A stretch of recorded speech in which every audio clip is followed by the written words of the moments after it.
كنا لنهتدي لولا أن هدانا الله لقد جاءت رسل ربنا بالحق والصلاة والسلام تحية والإكرام على رسول المصدق المصطفى المنجد سيدنا وحبيب قلوبنا وشفيع ذنوبنا وطبيب نفوسنا مولانا ومولى الثقلين جد الحسنين أبي القاسم محمد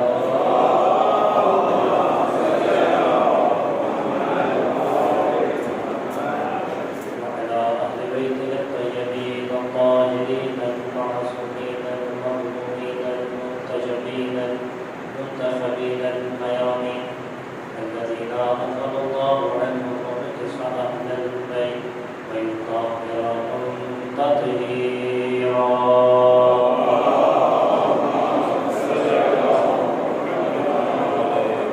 يا سيدنا بقية الله الأعظم روحي والرحمن من الكرام وقدمه الكرام. أما بعد قال الله الحكيم في قرآنه الكريم بسم الله الرحمن الرحيم كل نفس ذائقة الموت ثم إلينا ترجعون.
لیکن اس کا براہ راست اثر انسان کی زندگی کے اوپر ہے اور وہ کس طریقے سے دفعہ میں روپ میں جا رہا ہوں.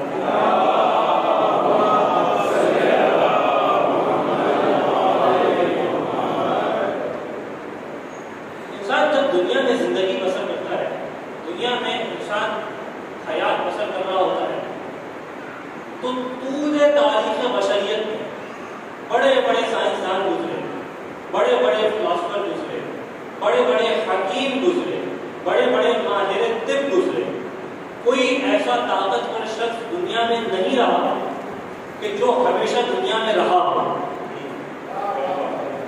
جتنا بڑا طاقتور تھا، جتنا بڑا صاحب قدرت تھا، جتنا بڑا اہل علم تھا، ایک ایسا وقت آیا کہ اس کو دنیا سے یہاں سے گزارنا پڑا۔ یہ بات، یہ مفہوم، یہ انسانیت کا تجربہ انسان کو ایک چیز سکھلاتا ہے، اور وہ کہ دنیا بے ثبات ہے، دنیا ہمیشہ رہنے والی نہیں ہے۔ انسان جب دنیا میں زندگی بسر کر رہا ہوتا ہے تو اس کی طول تاریخ بشریت اس تجربے پہ نگاہ تو ہوتی ہے، لیکن اس تجربے کو بھلا دیتا ہے، اس تجربے کو بھول جاتا ہے۔ نتیجہ یہ ہوتا ہے کہ جب انسان زندگی بسر کر رہا ہوتا ہے دنیا کے اندر مگن ہو جاتا ہے۔ دیکھیں، اسلام کا بہت سیدھا کانسیپٹ اور بہت واضح کانسیپٹ ہے۔ اسلام کبھی دنیا کمانے سے منع نہیں کرتا، کبھی دنیا حاصل کرنے سے منع نہیں کرتا۔ اسلام منع کرتا ہے کہ تم اپنے دل کو دنیا میں نہ پھنسا، دنیا میں رہو لیکن دنیا کے لیے نہ رہو، دنیا میں رہو آخرت کے لیے، دنیا میں رہو، دنیا کماؤ تو آخرت کے لیے کماؤ، دنیا میں کام کرو تو آخرت کے لیے کرو۔ ان الدنیا لمزرعۃ، آخرت دنیا ہوگی، دنیا ہوگی جو آخرت کے لیے کھیتی بنے گی۔ تو جب انسان دنیا میں زندگی بسر کر رہا ہوتا ہے تو اپنے ہی اس تجربے کو بھول جاتا ہے، اس بشریت کے تجربے کو بھول جاتا ہے، اور نتیجہ کیا ہوتا ہے کہ انسان دنیا کی آسائشوں کے اندر، دنیا کی لذات کے اندر، دنیا کی شہوات کے اندر غرق ہونے لگتا ہے۔ جب یہ انسان دنیا کی شہوت کے اندر غرق ہونے لگتا ہے تو یہ دنیا کی غفلت ہے جس کا پردہ انسان کی آنکھوں پہ جمنے لگتا ہے۔ یہاں انسان کی آنکھوں پہ دنیا کا پردہ جم رہا ہوتا ہے، یہاں اس کی عقل ظاہر ہو رہی ہوتی ہے، یہاں تک کہ اس کے سامنے کسی کی موت ہوتی ہے، یہ دیکھتا ہے کہ وہ شخص جو میرے ساتھ اٹھ بیٹھ رہا تھا، مجھ سے باتیں کر رہا تھا، جس طریقے سے دنیا میں کما رہا ہوں وہ بھی کما رہا تھا، جس طریقے سے دنیا میں لوگوں سے ملتا ہوں وہ بھی مجھ سے مل رہا تھا، لیکن اچانک نہ جانے کیا ہوا کہ وہ ہم سے رخصت ہو گیا، ہم سے جدا ہو گیا۔ اچانک کچھ ایسا لمحہ آیا کہ وہ تمام مال جو اس نے دنیا میں کمائے تھے دنیا میں رہ گیا، وہ تمام عزتیں جو دنیا میں کمائی تھی دنیا میں رہ گئی، اور سب دنیا میں چھوڑ کے چلا گیا۔ یہ جو جیسی اس کے سامنے مفہوم آتا ہے، جیسے ہی اس کے سامنے یہ واقعہ آتا ہے، یہ کچھ لمحے نہیں صحیح انسان کی آنکھوں سے اس پردے کو ہٹاتا ہے۔ وہ جو انسان کی آنکھوں میں غفلت کا پردہ ہے، جو غفلت کی چربی انسان کی آنکھوں پہ چڑھ رہی ہوتی ہے، یہ فوراً آنکھوں اس کو جدا کرتا ہے کہ دیکھو جب وہ تمہارے ساتھ رہنے والا بغیر بتائے، بغیر اعلان کیے اچانک سے دنیا سے چلا گیا تو تم بھی دنیا سے جا سکتے ہو۔ تم نے جو دنیا میں اتنا کمایا ہے، تم نے دنیا میں اتنا جمع کیا ہے، تمہارا بھی ایک ایسا وقت آئے گا کہ اچانک سب چھوڑ کے چلے جاؤ گے۔ یہ انسان کو جھنجھوڑتا ہے، یہ انسان کو ہلاتا ہے، اس لیے بہت زیادہ تاکید کی ہے کہ بار بار جا کے اپنے مردوں کی زیارت کرو، بار بار قبرستان جاؤ۔ وجہ کیا ہے کہ جب تم قبرستان جاؤ گے تم دیکھو گے کس طریقے سے یہ قبرستان ہے، یہ پورا شہر آباد ہو چکا ہے ان لوگوں کا جو ہماری طرح زندگی بسر کر رہے تھے۔ جب انسان یہاں تک پہنچتا ہے تو انسان کی آنکھوں سے پردے ہٹتے ہیں، اس کی آنکھ حقیقت کو دیکھتی ہے، دنیا کو فنا ہونے کی حیثیت سے دیکھتی ہے۔ اسی وجہ سے قرآن کریم نے اس موت کے تصور کو بہت زیادہ ڈسکس کیا اور بہت زیادہ بات کی ہے اس موت کے تصور کے اوپر، اور بہت زیادہ انسانیت کو موت کی جانب ابھارا ہے اور موت کے شوق کو انسان کے اندر پیدا کیا، اور پھر مختلف مقامات پہ مختلف انداز سے موت کے مفہوم کو پیش کیا۔ اگر آپ کی اجازت ہے تو کچھ دقیقے چاہوں قرآن نے کس طریقے سے موت کے مفہوم کو پیش کیا۔ اگر توجہ ہے تو میں ضرور گزارش کروں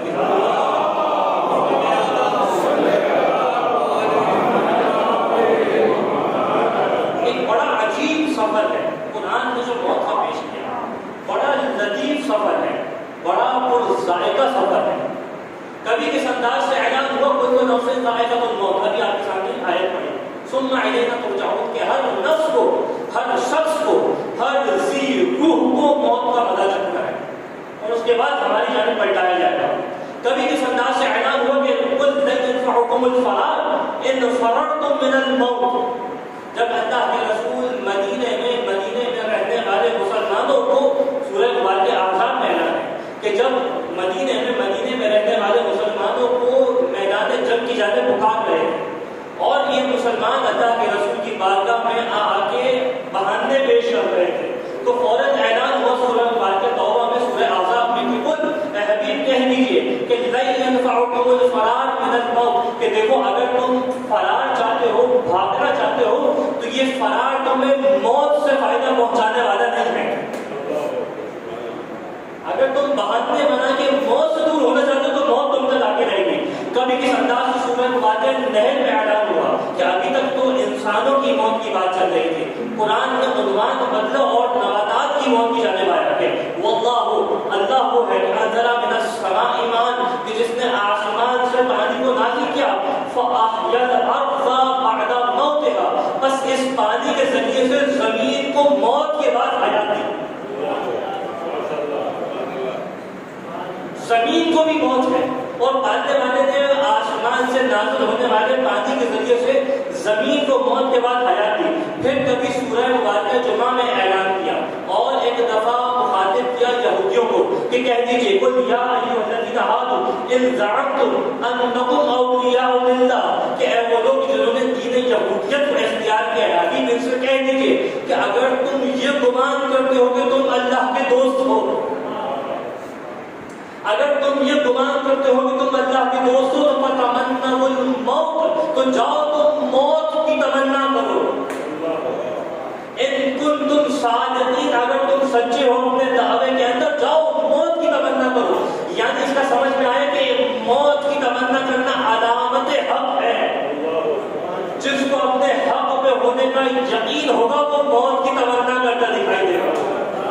اور پھر میں کیا اس سے بڑھ کے کہوں کہ اس سے زیادہ بھی موت کی کیا تمنا ہوگی کہ جو اپنے مصلی پہ سر پہ خاک رکھتے ہوئے کہہ رہا ہو فزتو برب الکعبہ.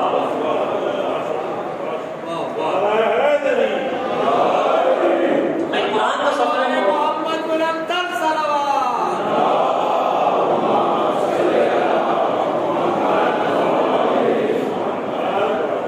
سوئم کی مجلس سے سارے سوال کی موت کا ذکر ہے تو میں چاہا قرآن سے اس موت کا سفر پیش کیا جائے.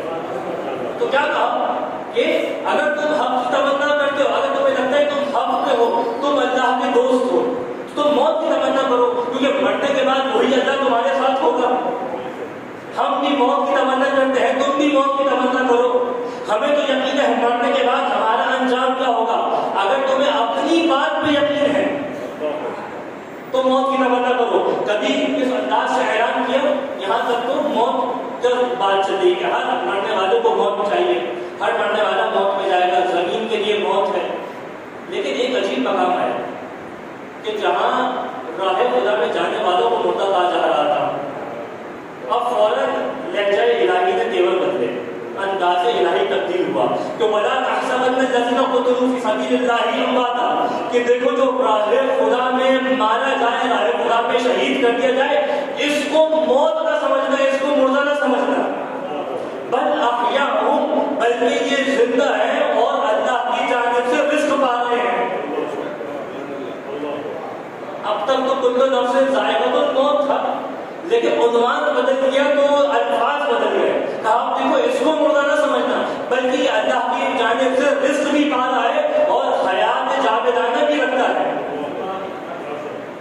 لہذا مفسرین میں, علماء میں, اہل علم میں ایک بحث چھڑ گئی بھئی موت کا معنی کیا ہے. ایک جانب ہر نفس کے لیے موت ہے اور ایک جانب جو راہ خدا میں مارا جائے اس کے لیے موت نہیں ہے. مفسرین میں بحث چھڑ گئی. کہا دیکھیں موت کا اب میں لغات کا خلاصہ آپ کے سامنے پیش کرتا ہوں جو اہل لغات نے موت کے معنی کے اندر پیش کیا اور پھر قرآن سے اس کی دلیل پیش کی. کہا موت کا بنیادی معنی یہ ہے کہ ضد الحیات, جو حیات کے مقابل میں آئے اسے موت کہتے ہیں. لیکن ابھی معنی واضح نہیں ہوا بھائی حیات کے مقابل میں, حیات کے شے کا نام ہے کہ جس کے مقابل میں موت آتی ہے. تو قرآن کریم نے موت کو بڑے مختلف معنی اور مختلف انداز سے پیش کیا ہے جس سے موت بھی سمجھ میں آئے گی اور پہلا جہاں قرآن میں اعلان ہوا سورہ مبارکہ روم میں جو الارض بعد موتها کہ خدا وہ ہے کہ جو زمین کو موت کے بعد حیات دیتا ہے، تو فوراً اہل لغت آگے بڑھے، مفسرین آگے بڑھے، کہا یہاں موت سے مراد نبوہ ہے، یہاں موت سے مراد ترقی ہے، یہاں موت سے مراد سفر تقابل ہے، گروتھ ہے، جمع تو لیا ہے، یہاں موت سے مراد اپنے ہی کمالات میں تمہارا گروہ ہونا ہے، کہ جو الارض بعد موتها کہ زمین جب مردہ ہوتی ہے تو اس کا نمو ختم ہو جاتا ہے، اس کا سفر تقابل ختم ہو جاتا ہے، اس کے منتاج ختم ہو جاتے ہیں، اس کے نتائج ختم ہو جاتے ہیں، خدا متعالی بارش کے ذریعے سے اس کو واپس زندہ کرتا ہے تاکہ اس کا سفر تقابل واپس شروع ہو جائے۔ بھائی اس کا مطلب سمجھ نہیں آئے کہ جہاں نمو ختم ہو جائے، جہاں سفر تقابل ختم ہو جائے، جہاں کمال کا راستہ ختم ہو جائے، وہاں موت آ جاتی ہے۔ قرآن اس کو حیات تصور نہیں کرتا جہاں جمود ہو، جہاں کمال کی جانب سفر نہ ہو۔ تو پہلا معنی جو قرآن نے موت کا استعمال کیا وہ یہ کہ جہاں تکامل کا راستہ بند ہو جائے وہ موت ہے۔ دوسرا معنی جو قرآن نے پیش کیا کہ قرآن نے کہا کہ جہاں انسان کی قوت حفظ ختم ہو جائے وہ موت ہے، جہاں قوت حفظ ختم ہو جائے، جہاں انسان بے حفظ ہو جائے وہ مردہ ہو جاتا ہے۔ یعنی اب جہاں موت کا معنی ہے تو وہاں حیات بھی سمجھتے جائے ساتھ ساتھ کہ موت یہ ہے تو حیات حفظ کا ہوتا ہے، کہ جناب مریم کا ہوتا کہ جب جناب مریم نے جناب عیسیٰ کی ولادت کا موقع آیا سورہ فاتحہ مریم میں کہ یا لیتنی مت قبل ھذا، اے پالنے والے کاش اس سے پہلے مر گئی ہوتی۔ کہنا کیا چاہتا ہوں مفسرین نے بیان دے کے کہنا چاہتی ہے کہ اس سے پہلے میرے حواس ختم ہو گئے ہوتے، کہ حواس کا ہونا حیات ہے، بے حس ہونا موت ہے۔ ساتھ میں تمہیں یہ ضرور بجا دوں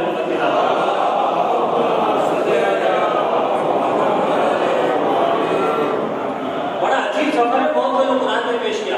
پھر آیت آگے بڑھی، کہا عقل کا زائل ہو جانا موت ہے، عقل کا زائل ہو جانا موت ہے۔ آواز دی سورہ نمل میں انک لا تسمع الموتى، اے حبیب آپ کوشش کرتے رہیے لیکن مردوں کو نہیں سنا سکتے۔ بھائی تمام مفسرین نے اس بات کو پیش کیا کہ یہ آیت قبرستان کے بارے میں نازل نہیں ہوئی، اللہ کے رسول قبرستان میں جا کے قرآن نہیں تلاوت کرتے تھے، اللہ کے رسول قبرستان میں جا کے دین کی ہدایت نہیں کرتے تھے، یہی مدینے کی گلیاں تھی جہاں اللہ کا رسول دین پہنچا رہا تھا، لیکن بڑا پریشان تھا کہ سننے والے سنتے نہیں ہیں، بات پہ عمل نہیں کرتے۔ اعلان ہو گیا انما لا تسمع الموتى، حبیب آپ مردوں کو نہیں سنا سکتے، یعنی جہاں رسول کی تعلیمات کا لینا ختم ہو جائے، جہاں عقل زائل ہو جائے، جہاں انسان رسول و آل رسول کے مقابلے میں آ جائے، وہ بھی ایک موت ہے۔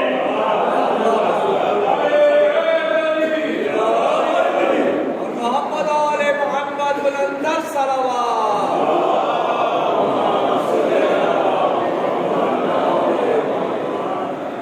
اب یہ سفر طویل ہے لیکن میرے پاس جو ہے وہ وقت کی گنجائش موجود ہے، لہٰذا میں کہتا رہوں اور آپ خود حیات سے اس کا تقابل کرتے جائیں کہ جو موت ہے اس کے مقابلے میں آنے والی حیات ہے۔ اگر قوت عقل کا نہ ہونا موت ہے تو عقل کا ہونا حیات ہے۔ چلتا پھرتا ہوگا، عقل نہیں ہوگی تو مردہ ہوگا، عقل ہوگی تو حیات ہوگی۔ پھر کبھی اعلان کیا سورہ ابراہیم میں کہ وَيَأْتِيهِ الْمَوْتُ مِنْ كُلِّ مَكَانٍ وَمَا هُوَ بِمَيِّتٍ، کہ جب انسان قیامت کے لمحے میں آتش جہنم میں ہوگا اور ہر جانب سے اس کے اوپر عذاب آ رہا ہوگا اور اللہ اس کو موت نہیں دے رہا ہوگا، مر چکا ہوگا، مرنے کے بعد واپس اٹھ چکا ہوگا، قیامت میں ہوگا، دوزخ کے اندر ہوگا، ہر جانب سے عذاب آ رہا ہوگا، تو پالنے والے کے انداز سے کہتے ہیں وَيَأْتِيهِ الْمَوْتُ مِنْ كُلِّ مَكَانٍ، ہر مکان سے اس کے اوپر موت آئے گی، وَمَا هُوَ بِمَيِّتٍ، لیکن مر نہیں رہا ہوگا۔ تو کہا کہ خبر غم بھی موت کو کہتے ہیں، غم کی خبر بھی موت کو کہتے ہیں۔ پھر ایک اور معنی جو قرآن نے بیان کیا، نیند کو بھی موت کہتے ہیں، بس فرق یہ ہے کہ وہ نیند جو مجھے رات میں آتی ہے وہ کچھ مختصر ہوتی ہے، وہ بھی موت ہوتی ہے۔ وہ الذی یتوفاکم باللیل، کہ پالنے والا وہ ہے کہ جو تمہیں رات میں موت دیتا ہے، رات میں تمہیں وفات کا پتہ چلاتا ہے. بس رات کے لمحے جو آتی ہے وہ بھی موت ہے. اگر یہ انقلابی ہو جائے تو موت میں تبدیل ہو جاتی ہے. ساتھ میں یہ دفعہ ضرور بھیجاتا ہوں.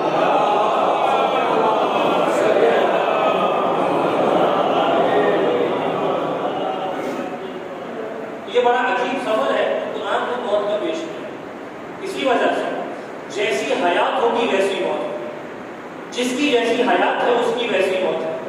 کیونکہ اب جب اگر اس مقدمے تک میرے ساتھ ہیں تو اس کا مطلب یہ ہوا کہ حیات کے معنی خدا کے ہاں مختلف ہے، کیونکہ موت کے معنی مختلف ہے.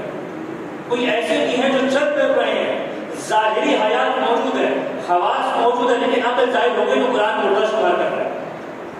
بس جس کی جیسی حیات ہے اس کی ویسی موت ہے. جس کی جیسی حیات ہے. اسی وجہ سے جب آنے والے ہیں امیر المؤمنین علی بن ابی طالب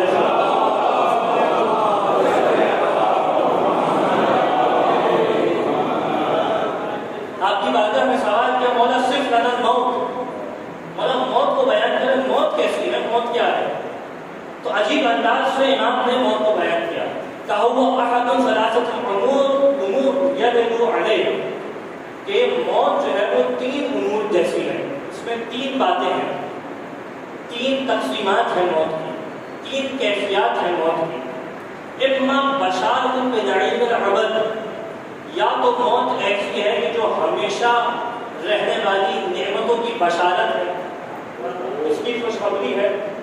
موت ہے لیکن خوشخبری ہے. یا کیفیت کیا ہے، اما بشارۃ بعذاب الابد، یا خبر ہے ایسے عذاب کی جو ہمیشہ رہنے والا ہے. لیکن اس معنی کو اپنے ساتھ رکھیے گا کہ جیسی حیات ویسی موت، جس نے جیسی زندگی گزاری اس کی ویسی موت ہے. تو پہلی موت کون سی ہے؟ جس میں ہمیشہ رہنے والے نعمتوں کی خبر ہے. دوسری کیسی ہے امام کے مطابق؟ اس میں ہمیشہ رہنے والے عذاب کی خبر ہے. تیسری بڑی عجیب ہے، اما بالتحسین والتحویل، کہ تیسری کیفیت یہ ہے کہ جہاں حزن ہی حزن ہے، جہاں پریشانی ہی پریشانی ہے. اور کیفیت کیا ہے کہ جہاں ابہام ہے، جہاں مرنے والے کو خود نہیں پتا کہ اس کو ہمیشہ نعمتیں ملنی ہے یا ہمیشہ عذاب ملنا ہے. ہمیشہ اس کو نہیں معلوم کہ نعمتیں ملنی ہے یا عذاب ملنا ہے. پھر امام نے بیان کیا کہ کس کی کیسی موت ہوگی، کس کی کیسی موت ہوگی. بیان کیا کہ وہ اما ولینا، وہ جو ہمیں دوست رکھنے والا ہو، ومطیعا لعملنا، جو ہمارے امر کی اطاعت کرنے والا ہو. یا ایھا الذین آمنوا وعملوا الصالحات، وہ لوگ کہ جو ایمان لاتے ہیں اور عمل صالح کرتے ہیں. ہمیں دوست ہماری ولایت کا اقرار کرنے والا ہو، ہمیں ولی جاننے والا ہو اور ہمارے عمل کی اطاعت کرنے والا ہو. تو اس کی وہ موت ہے کہ جس میں اس کو ہمیشہ رہنے والی نعمتوں کی خوشخبری ملتی ہے. پھر بیان کیا ہوا والمخالف لعملنا، جو ہمارے امر کی مخالفت کرنے والا ہو، وعدونا، جو ہم سے دشمنی مول لینے والا ہو، جو ہماری ولایت کا انکار کرنے والا ہو، جو ہماری میرے اپنے الفاظ کی اس روایت کی تشریح، جو ہمارے عمل میں جحود کرنے والا ہو، انکاری بن جائے ہمارے خلاف. اس کی موت کی کیفیت کیا ہے؟ بشار مبشر بعذاب الابد، تو اس کو ہمیشہ رہنے والے عذاب کی بشارت ملے گی. یہ موت اس کے لیے خبر بن کے آئے گی، ایک ایسے عذاب کی جو ختم ہونے والا نہیں. لیکن تیسری کیفیت کیا ہے کہ وہ موت کہ جہاں ابہام ہے، جہاں مرنے والے کو خود نہیں پتا، مرنے والے کے اوپر غم کی کیفیت تاری ہے، اس کو سمجھ نہیں آ رہا کہ میں کس جانب جاؤں گا. تو یہ کیفیت امام نے بڑی عجیب بیان کی کہ هو المؤمن، یہ وہ ہے کہ جو ایمان لانے والا ہے. اس کا ایمان کی جہت سے کوئی مشکل نہیں کہ ایمان لانے والا ہے، لیکن مشکل اس کی ہے المسرف علی نفسه، اپنے نفس کے اوپر ظلم کرنے والا ہے، اپنے نفس کے اوپر اسراف کرنے والا ہے. یعنی وہ شخص جو اپنے نفس پہ ظلم کرنے والا ہو لیکن ایمان ہو. تو یہ مرتے میں بڑی پریشانی کی عالم میں ہوگا. اب یہ میل آپ کی بات ہو رہی ہے کہ جو ایمان تو جس کا ہے، ایمان کی جہیز سے مشکل نہیں ہے، المؤمن ایمان لے کے آ گیا، لیکن مشکل کہاں ہے؟ میدان عمل میں کمزور پڑ گیا. جب اس کی موت کا وقت آئے گا، اس لیے قرآن نے ان دو موضوعات کو ساتھ لا کے بیان کیا ہمیشہ کہ الذین آمنوا وعملوا الصالحات. قرآن میں یہ ترکیب بہت زیادہ دکھائی دے گی کہ وہ جو ایمان لے کے آئے اور عمل صالح کیا، جو ایمان لے کے آئے عمل صالح کیا. کیونکہ ایمان بنیاد بنے گا، ایمان بیس بنے گا کسی بھی چیز کی قبولیت کے لیے، کسی بھی چیز کو پیش کرنے کے لیے. لیکن اس زمین کے اوپر وہ بیج جو بویا جائے گا وہ عمل کرنا چاہیے، وہ عمل کرنا چاہیے. اس کی کیفیت کیا ہوگی؟ پریشان ہوگا. پھر امام بیان کرتا ہے لا یدری ما یقول حاضر، اس کو معلوم ہی نہیں ہوگا کہ مجھے کس جانب لے کے جایا جا رہا ہے. یاتیہ الخبر مبہما، جب اس تک موت آئے گی، اس تک خبر آئے گی تو بڑی ابہام کے ساتھ آئے گی، بڑی پریشانی کے ساتھ آئے گی. مخوفا، اس کو خوف دلانی ہوگی. لیکن کیفیت کیا ہوگی؟ ثم لن یسقی اللہ بأعدائنا، لیکن ہاں اس بات کا اطمینان رکھنا کہ جو ہمارے دشمنوں کا مقام ہے خدا اس کو اس مقام پہ نہیں پہنچائے گا.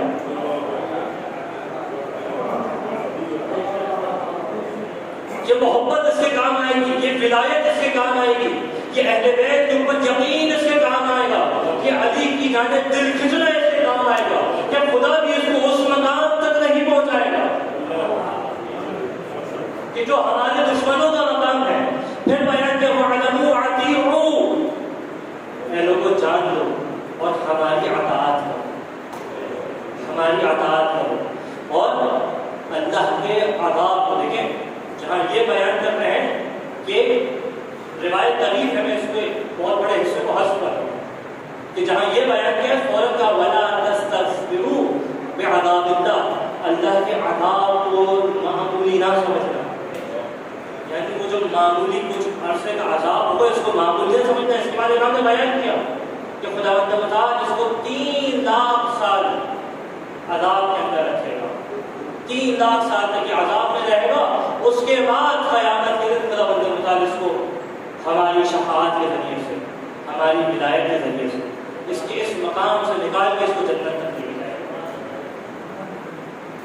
تو یہی مجلس کا پیغام ہے کہ جیسی حیات ویسی موت. اگر حیات کے اندر اہل بیت کی محبت موجود ہے، اگر حیات کے اندر اہل بیت کی چاہت موجود ہے، اگر زندگی کے اندر اہل بیت کی عطاعت موجود ہے تو یہ موت بہت خوشگوار ہو جاتی ہے.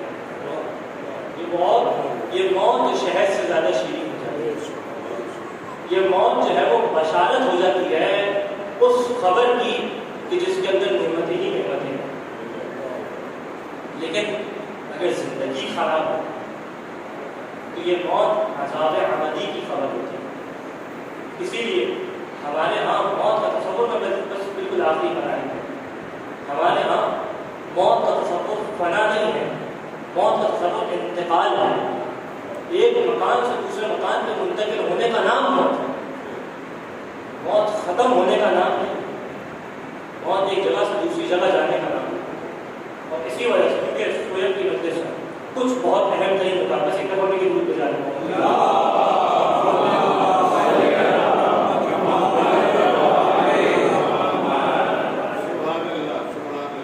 موت کی نسبت انسان کے 2 فرائض ہیں. ایک اپنی زندگی کو اچھا کرے تاکہ اس کی موت اچھی ہو، کیونکہ سویب کی مجلس سے کچھ مقام بہت ضروری ہے. موت کی نسبت انسان کے 2 فریضے ہیں. ایک اپنی زندگی کو اچھا کرے تاکہ اس کی موت اچھی ہو، اور ایک جب کسی کی موت ہو تو اس کی موت کے سفر کو آسان کرے. کیونکہ موت انتقال کا نام ہے، موت فنا کا نام نہیں ہے. جو موت کو اپنے ذہنوں میں فنا تصور کرتے ہیں وہ ایصال ثواب کو بھی تصور نہیں کرتے. لیکن جن کے نزدیک موت انتقال کا نام ہو، موت ایک مکان سے دوسرے مکان تک منتقل ہونے کا نام ہو، ہاں ان کے یہاں ایصال ثواب کا تصور بھی پایا جاتا ہے. لہٰذا بہت ضروری ہے ہمارے پاس روایت کثرت کے ساتھ ہوتی ہے کہ تم اپنے مردے تک ایصال ثواب کرو، اپنے مردے تک ثواب پہنچاؤ، تاکہ اس ثواب کے ذریعے سے جس طریقے سے تم دنیا میں جب کسی شخص کو ہدیہ کہ جب تم دنیا میں کسی شخص کو ہدیہ پیش کرتے ہو تو یہ شخص بڑی خوشی کے ساتھ اس ہدیے کو قبول کرتا ہے. یہ ہدیہ اس شخص کی خوشی کا باعث بنتا ہے. جس طریقے سے دنیا میں کوئی شخص خوش ہوتا ہے, اسی طریقے سے جب تم اپنے مردے تک کی ساری ثواب کرتے ہو تو مردہ بھی خوش ہوتا ہے. یہ مردہ منتظر ہوتا ہے یہ سارے ثواب. تو میں خاص طور پر نواحی سے اس بات کی بہت زیادہ تاکید کروں کہ جانے والا چلا تو گیا لیکن منتظر ہے, بڑی رشک بڑی نگاہوں سے, حسرت بڑی نگاہوں سے آپ کی جانے دیکھا کہ آپ اس مکان پہ ہے جو دار عمل ہے اور وہ اس مکان پہ ہے جو آپ کا محتاج ہے. کئی روایات ہیں کہ انسان مرنے والے کے لیے کیا کرے. سب سے پہلا جو کام مرنے والے کی کرے اس کے واجبات کی ادائیگی کرے. جو نماز روزے اس کے, اب یہ تفصیلی فقہی مسائل ہیں, اس میں جانے مطلب نہیں ہے, لیکن جو واجبات اس کے رہتے ہیں کوشش کریں ان کو رکھوائے, ان کو خود رکھیں. نمازیں جو رہ گئی ان کی قضا کروائے, روزے جو رہ گئے ان کی قضا کروائے, تاکہ وہ منتظر ہے آپ کا. اور جس طریقے سے دنیا میں جب ایک شخص دوسری مکان پہ جاتا ہے, سفر کرتا ہے دنیا میں ایک جگہ سے دوسری جگہ, تو گھر والوں کی کوشش کیا ہوتی ہے تمام وہ فیسلٹیز, تمام وہ چیزیں اس کو فراہم کریں جو اس کو آئندہ آنے والے سفر میں درکار ہے. اب جب ایک شخص اس مکان سے دوسرے مکان تک جا رہا ہے, ایک کیفے سے دوسری کیفے تک جا رہا ہے, تو ابھی بھی جو محتاج ہے ان چیزوں کا کہ جس کا اختیار ہمارے پاس ہے, اور وہ حسرت بڑی نگاہوں سے دیکھیں. اٹھتے بیٹھتے صلوات پڑھتے رہیں اس مرحوم کی نیت سے.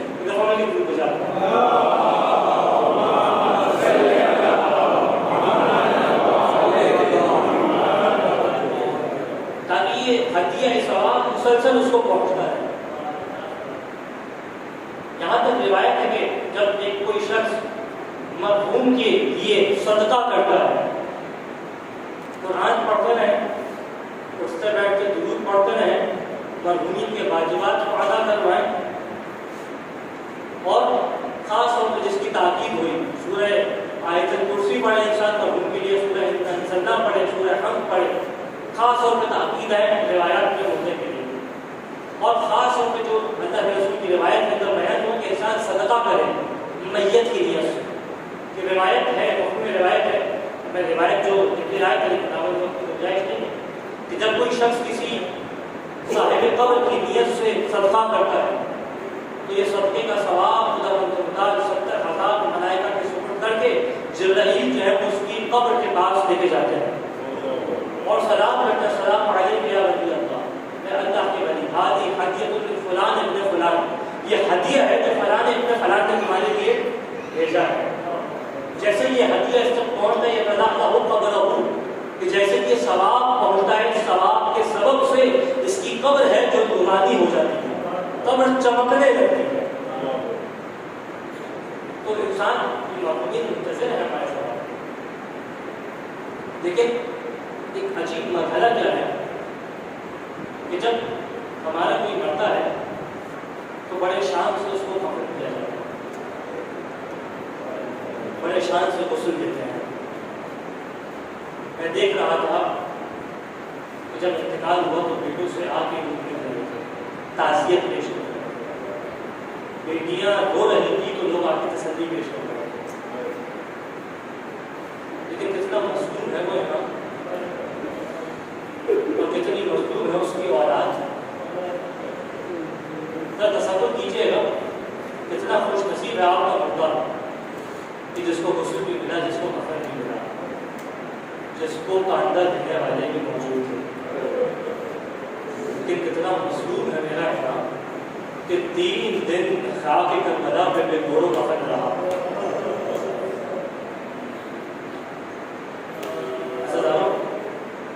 ذرا تصور کرنا, جب کوئی بیٹی یتیم ہوتی ہے تو لوگ آ کے سر پہ دست شفقت کرتے ہیں, آ کے محبت کا اظہار کرتے ہیں, آ کے رحمت کا اظہار کرتے ہیں.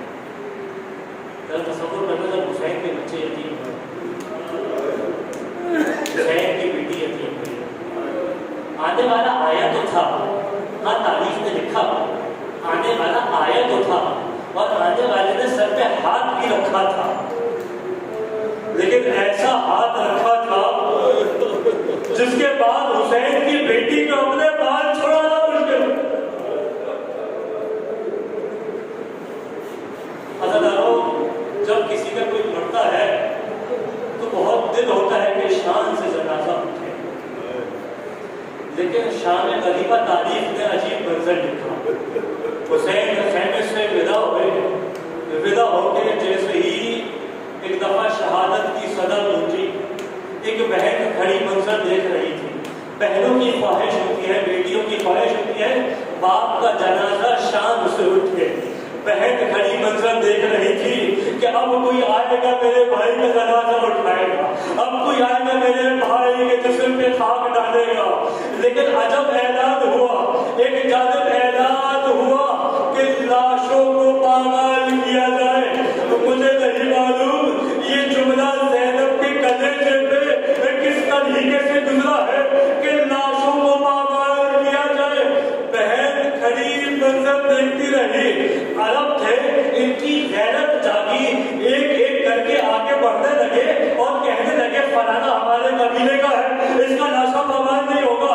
حبیب کے قبیلے والے آئے، حبیب کا جنازہ لے گئے.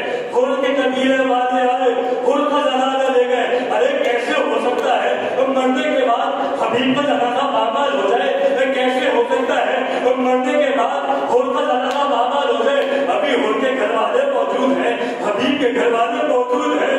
میں کہوں گا ایک بہن کھڑی منظر دیکھ رہی تھی، کسی مسلمان کی زینب جاگے گی، اللہ کے رسول کا نوازہ موجود ہے، کوئی آئے گا اس کا جنازہ اٹھائے گا. دائیں جانب کی سواریاں اور بائیں جانب کو دوڑی. ایک دفعہ دشت کربلا میں ہڈیاں ٹوٹنے کی آواز آئی. زینب نے جب تک کیا ہوگا یا علی آئیے بابا ذرا دیکھیے کس طریقے سے حسین کا لاشا پامال ہوتا ہے.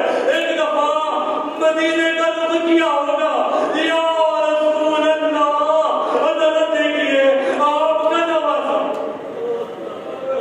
اللہ آخری جملہ تاریخ لکھتی ہے شام غریبہ گزری، یہ سخت بڑی رات گزری، خیمے جلتے رہے، بیویوں کی چادریں لٹتی رہی. 11 محرم آئی. جیسے ہی 11 محرم آئی، صبح کے وقت بیویوں کو سوار کیا جانے لگا، بے قدامہ اونٹ میں سوار کیا جاتا تھا. یہاں تک نوید سوار کر کے اس مقام سے گزارنے لگے جس مقام میں سر کٹے جسم موجود تھے. ہر بیوی اپنے لاشے کو دیکھنی جاتی تھی اور روتی جاتی تھی. اللہ تعالیٰ نے لکھا زینب کی نگاہ حسین کے لاشے میں پڑی. بتاؤ کیسا لاشا ہے جس کے ہاتھ پیر پامال ہے، پسلیاں ٹوٹی ہوئی ہے، سینے پہ تیر ہے. زینب نے اپنے آپ کو سواری سے زمین پہ گرایا، حسین کے لاشے پہ آئی. ایک دفعہ آسمان کی جانب ہاتھ اٹھائے، اللہم تقبل منا ھذا القربان. اے ماننے والے اس قربانی کو اپنی بارگاہ میں قبول.